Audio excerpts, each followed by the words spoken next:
morning, Mansfield. I'm Chef Hunter, and I'm the culinary trainer for the Mansfield Independent School District Student Nutrition Department. This month's Choo Choo I Tried Something New is kale. So follow on the video and let's try something tasty. Kale originated in 4th century Greece, grown heavily in Mediterranean areas. During the time of the Visigoth and Celtic empires, it was hugely popular and spread all over Europe. In fact, the British during World War II promoted kale in Dig for Victory program. Reasoning, because of rationing, kale was very easy to grow and also has a lot of nutrients. Now, as the superfood du jour, you can find it in salads, soups, and it's one of the main ingredients in Olive Garden's Zuppa Tuscana.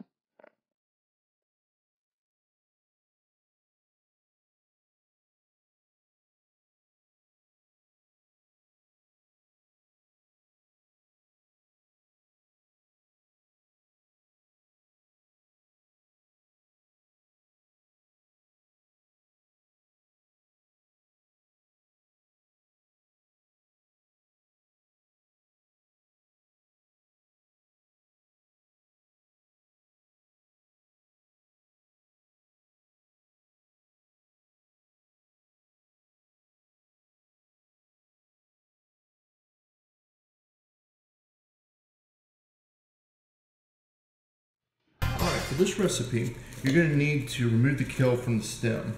Now, a lot of your kale is going to come in, you're going to have this thick cord here. Now, there's two ways of removing it. First thing you can do is you can just tear apart the smaller ends and put them in there, which is actually very easy to do.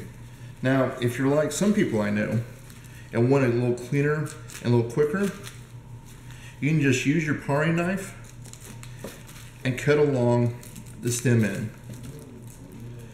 And that'll give you most of the kale release.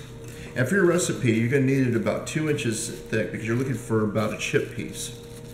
So, again, you can either cut it, rip it, but as long as you get it about 2 inches, that's what you're looking for. Alrighty folks, after you've trimmed your kale, make sure you turn your oven to 275 degrees. In a large mixing bowl, combine all the ingredients except the kale. Your black pepper, your cayenne pepper, your chili powder, your ground cumin, your garlic powder, and a little bit of salt to taste, your 2 tablespoons of olive oil, and your 2 tablespoons of vinegar. It doesn't matter which vinegar you use. You're going to add the kale pieces and toss to coat both sides. You can use a rubber spatula or you can use your hands. This is easier to do with your hands rather than a spoon. Once you get it completely coated, it should look a little like this. When you're done, you're going to lay the kale pieces individually on a large cookie sheet or sheet pan and give it about ½ inch room in between each there. The reason that is because you want to make sure that you get thoroughly evenly cooked.